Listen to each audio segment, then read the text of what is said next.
Okay, good.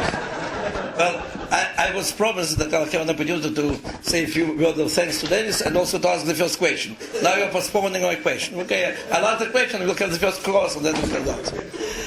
Dennis, really,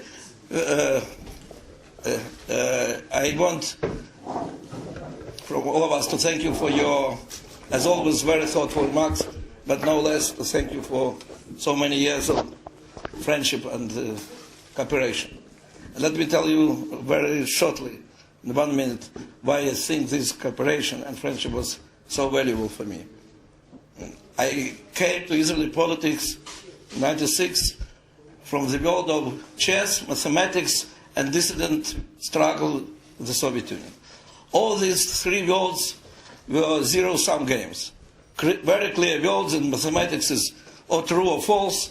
In chess it's or black and white, or you're having the winning move or losing move. And in the distant activity, or it is good or evil, or it is friend or enemy, or it is moral or it's immoral. Very simple and comfortable world. And then we come to the world of politics, where not only in terms of external politics, but in terms of internal politics, it's all compromises without any borders. Nobody can understand where it is moral, where it is immoral, where it is true, where it is false, whether what is said is meant to be understood as it is meant to be understood as hint, is false, whatever. It's a very difficult world, frankly, for the one who is coming from the world of science or dissident activity to adjust yourself in the political world.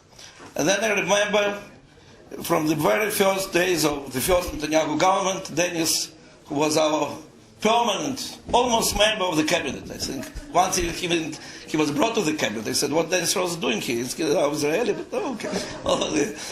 So he was really, it was the piece of art to see how Dennis is trying, from this very vague and clear world, to put the borders, to explain to all the partners that it's not zero-sum game, that you have mutual interests, but put your red lines, define your interests, and be open to all the other options, and let's discuss it.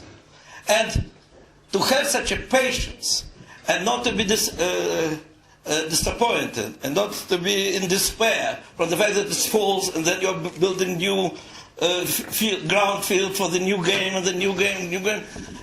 And it has some sense. And I have to say that the best advice which I think I ever got, and which I used so many times in all government meetings, when Dennis Ross told me, the problem with you Israelis is that you never have red lines. You have only rose lines.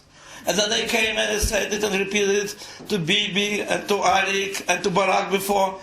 And each time I was giving credit to Dennis Ross. And I was saying, Dennis Ross says, don't you understand that our problems with Americans are not because we do something that they disagree, but because they thought that we agreed and suddenly we disagree. Or they thought that we will never agree and suddenly in some meeting with Egyptians we agreed. And then that is a conflict. And there were so many examples. I can't say that I can convince anybody at that moment, but months or 2 months after this, they were saying, oh, it's a really pity that we didn't follow the advice of your friend Dennis Ross. So you really, and I can say now that you came back, welcome back to our Jewish world.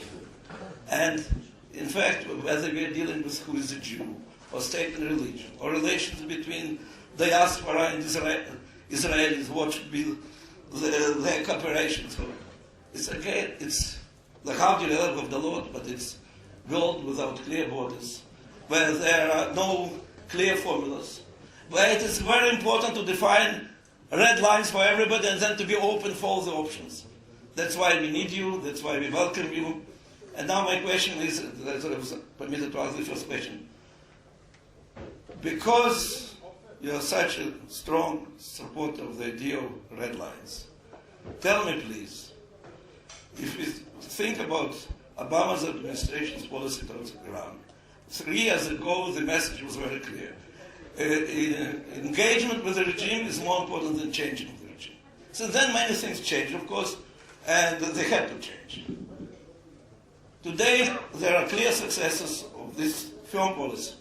But can you tell us what are, or you left months ago, what were the red lines of American policy Totally not. Easy going. Yeah, easy going.